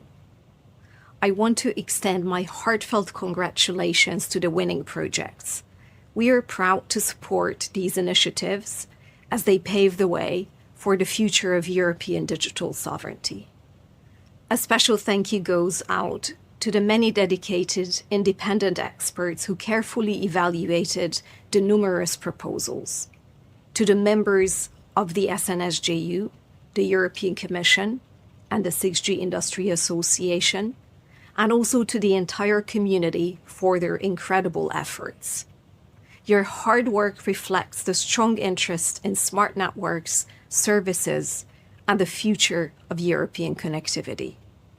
I would also like to express my sincere gratitude to the SNSJU team, whose dedication has made all of this possible. Finally, I would like to thank all the participants of this panel, as well as the 5G Techritory organizers, for a continued excellent collaboration. Wishing you interesting discussions and a successful event. Thank you. Oh yes, thank you very much, and round of applause. So, thank you our panelists, and the moderator once again, thank you very much.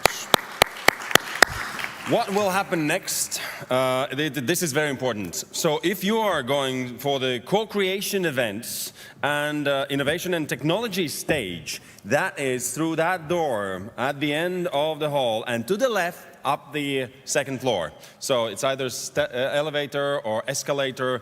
That door to the left, please follow the signs. So if you go for policy and strategy stage, we're moving out this way and going straight to the escalator, and to the right, you will see the signs. So Co-creation events, innovation and technology that way and to the left, and the policy and strategy stage participants that way and up to the right.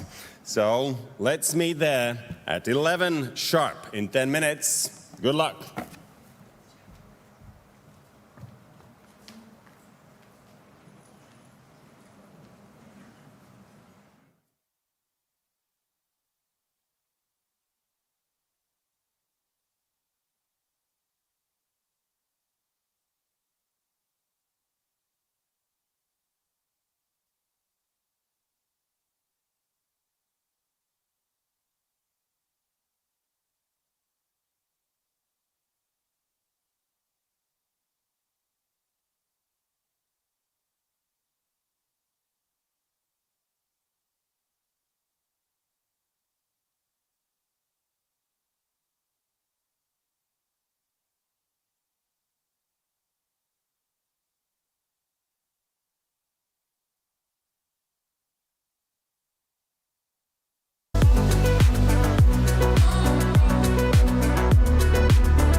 The 5G Data Hub presents relevant data and metrics tailored to the unique needs and priorities of different actors in the field of 5G and 6G. The tool aims to track 5G development across the Nordic-Baltic region, highlight innovative uses of 5G technology, and enhance cross-border collaboration by connecting stakeholders. Type in nordregioprojects.org/digihub and click on the data dashboard. The dashboard shows 5G coverage and 5G activities like innovations and testbeds. You can switch between the views by clicking on the icon. You can also zoom in and out using the scroll button and click on different activities to learn more. In the upper right corner of the map, you can choose to filter by country, urbanization degree, and percent of household covered. To the right, there's a search function where you can type in a keyword, like drones. If we have a look at the right corner in the top, you'll find the menu. The 5G Analytics section page offers a clear comparative overview, allowing you to select and compare multiple countries. Here you can access the information coming from our 5G survey and get an overview of main benefits. All right, the participants will begin in 6 minutes on second floor. We use escalators or stairs or elevators. Please follow the signs. Co-creation events and innovation and technology stage. If you are in the main hall, please go straight and to the left, to the second floor. And if you are going for policy and strategy stage and you are now in the main hall, please just go straight to the escalator and on the second floor to the right. You'll see, and please follow the signs. We'll begin in 6 minutes. Thank you. Additionally, you can access national reports in the menu and learn more about the 5G status for the country chosen. Discover things like commercial operators, rollout indicators, challenges and strengths, interesting initiatives and main verticals, 5G applications, and testbeds. Also notice that you can download the data.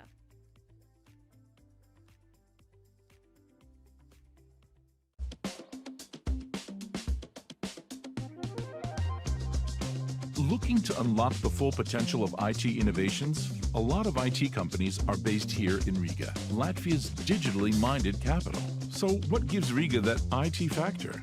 Let's look at two of the largest IT companies here and find out.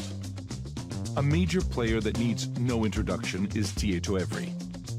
Their payment platforms are used by more than 200 million customers worldwide. Yes, they digitally transform industries like banking and energy, but their mission goes beyond tech. With a team of IT and finance experts, we create the purposeful technology that reinvents the world for good. Techritory from Riga participates in international and local projects. We create, innovate, and implement. We are developers of digital futures. Proof of that is here in Riga, where they've just created a virtual therapy lab that will help young people to improve their mental health. Furthermore, they take care of all of Techritory's corporate finances, because Techritory Riga houses the Techritory Shared Service Center. Our second company in the spotlight is Tilde.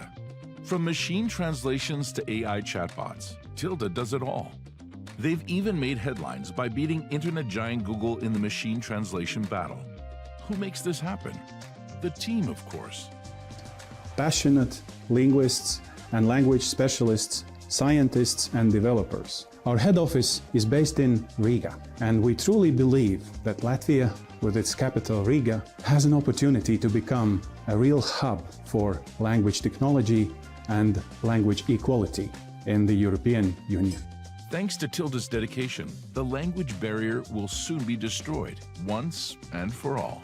It's no secret that talented employees are the key to unlocking a company's full potential. So if you too are searching for a large, dedicated, and ambitious talent pool, you know you'll find it here. Unlock the potential of Riga.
The Baltic Container Terminal is one of the main logistic hubs in the Baltics. More than 260,000 containers are handled here every year. Every action here must be coordinated precisely. Until now, mutual communication and the operation of internal systems were ensured by a Wi-Fi network. However, this solution has its shortcomings. Firstly, tens of Wi-Fi access points are required for this territory. A network cable has to be connected to each, and electricity must be provided. Secondly, communication in a port terminal often takes place in motion, and using existing Wi-Fi technology, communications are often lost. Thirdly, when lots of Wi-Fi signals overlap, network interference arises. These shortcomings disrupt the smooth flow of work. What's the answer? Quite simply, LMT is the first in the Baltics to introduce a private 5G network on such an industrial territory.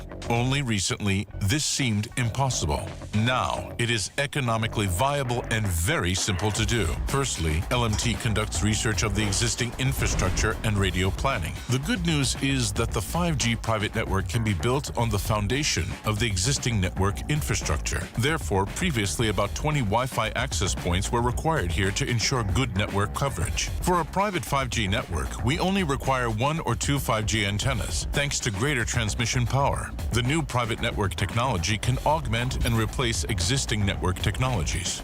Thus, it can correct the shortcomings evident in existing network technologies like Wi-Fi and others. 5G ensures a stable connection while in motion. We are already taking our umpteenth turn around this territory and have never once lost our connection. 5G offers the opportunity to replace old analog walkie-talkies with modern communications. Now we can not only talk, but also send photos and videos to our work colleagues. How are you now, Yanni? Does everything work? Yes, Carly. Everything is great. Thank you. The private network operates on its own separate licensed radio frequency. Thus, we get less network interferences and can ensure a better, high-quality network connection without interruptions. However, possibly the most significant 5G network advantage is security. As long as a special 5G private network SIM card has not been inserted, it will not be possible to connect to the network. If you want to own your own private mobile network in your factory, warehouse, or elsewhere, call LMT or visit systemas.lmt.lv and apply for a consultation.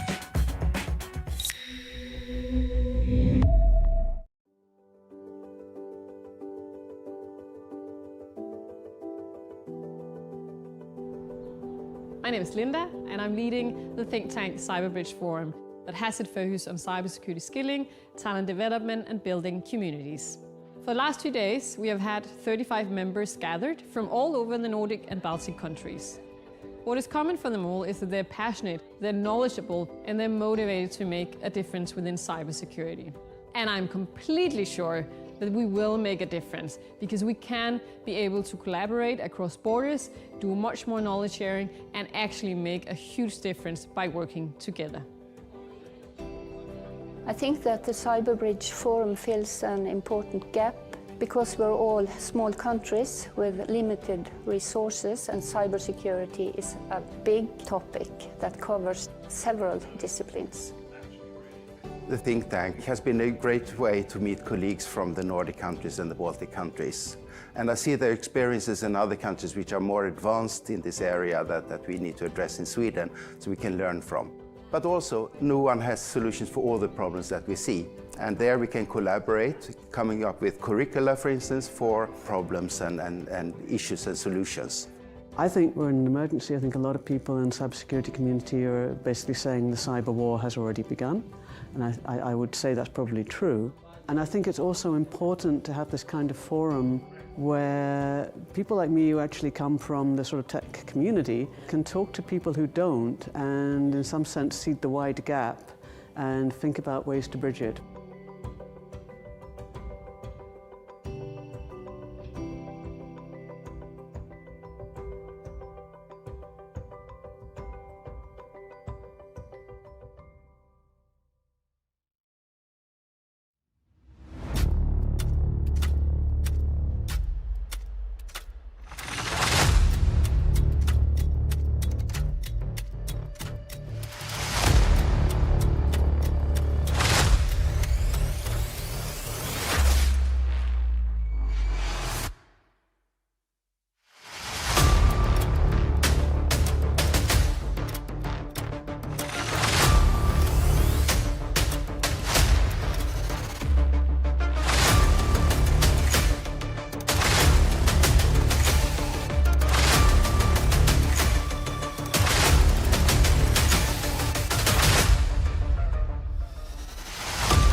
Looking to unlock the full potential of IT innovations? A lot of IT companies are based here in Riga, Latvia's digitally minded capital. So what gives Riga that IT factor?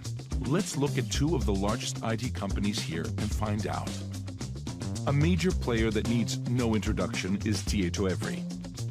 Their payment platforms are used by more than 200 million customers worldwide. Yes, they digitally transform industries like banking and energy, but their mission goes beyond tech.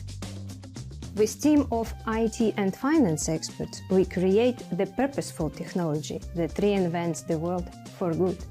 Techritory from Riga participates in international and local projects. We create, innovate, and implement. We are developers of digital futures. Proof of that is here in Riga, where they've just created a virtual therapy lab that will help young people to improve their mental health. Furthermore, they take care of all of Techritory's corporate finances, because Techritory Riga houses the Techritory Shared Service Center. Our second company in the spotlight is Tilde. From machine translations to AI chatbots, Tilde does it all.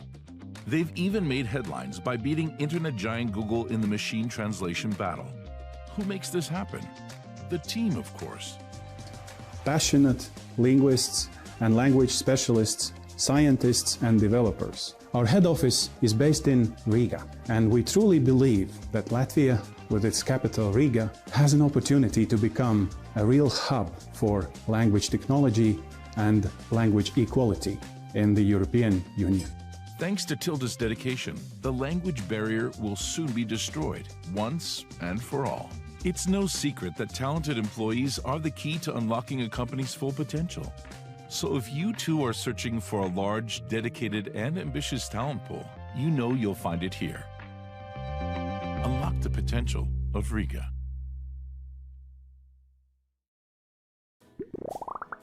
Every business requires a favorable place to flourish. Like a seed that needs watering, like a plant needs the sun.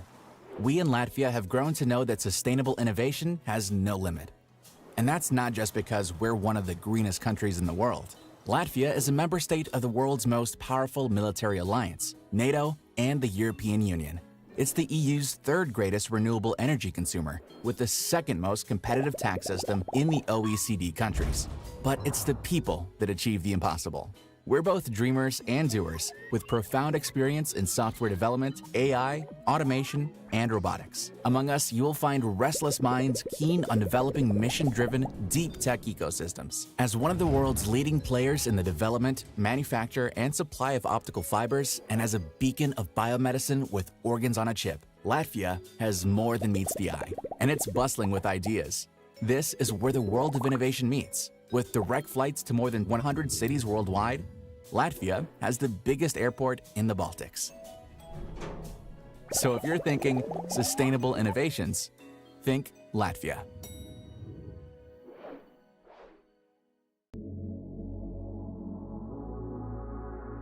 One second, and thousands of stars are born and die in the universe. 1 second, and Google receives 3 million inquiries. 1 second, and each person generates 1.5 megabytes of data on average. The importance of data, as well as its speed and volume, keeps growing. The Riga TV Tower is the tallest TV tower in the European Union. In just 20 years, it has become the most important internet connection hub for Latvia. And not only. As communications operators, authorities, and each and every person increasingly demand more secure data transmission and storage services, the tower now offers the latest Tier 3 data center. It means more floor space, megawatts of power, and petabytes of data, but most importantly, a connection close to all global digital resources for all of our customers. If you are in the tower, you are everywhere. Its power and connection diversity open the doors to the European and global data metropolises. As people need solutions, not just technologies, we offer software for the remote management of networks, operations, and businesses with 24/7 customer assistance. The software visualizes data processing and storage resources, allowing us to offer more standalone virtual servers from the same location, enabling private access and solution flexibility for each and every customer, as well as unprecedented efficiency, including energy efficiency. While your hardware enjoys our climate, you are able to reap the economic benefits of our solution. We invite local authorities and businesses, as well as foreign businesses interested in the quality and security offered by the unique combination of the infrastructure and personal capacity to visit us. We are visionaries of IT solutions that already power huge data transmission capacities in the entire world and are able to connect to any place on the planet. See you in the Riga TV tower, as 1 second will become more and more important.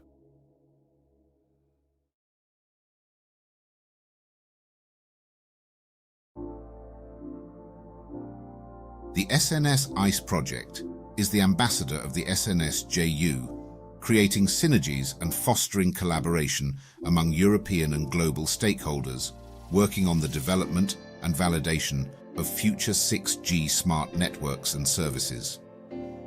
It positions SNS-JU activities and achievements in major European, vertical and global forums, engaging stakeholders from industry, academia, SMEs and associations.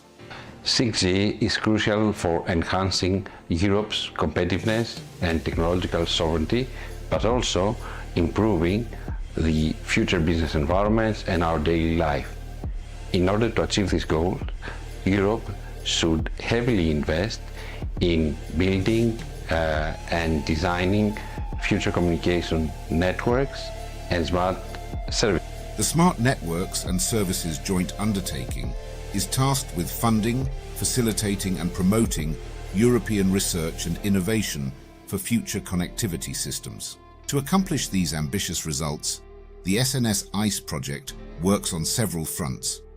Promote international collaboration for 6G smart networks and services, fostering strategic synergies with international actors.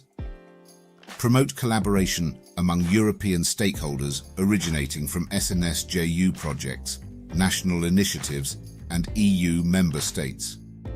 Map European 6G KPIs to those of other regions, identify commonalities and differences in the respective stakeholders' 6G vision, and promote a common European front on 6G use case prioritization. Engage with key vertical industries through established associations to identify their requirements, analyze their respective needs and roadmaps, and create a tracking tool mapping relevant SNS-JU use cases, perform surveys, and critically analyze input from multiple heterogeneous sources to establish the global, European, and vertical priorities in 6G, and inform the community via relevant publication and dissemination actions. Develop policy recommendations and implement a strategic promotion program to ensure effective dissemination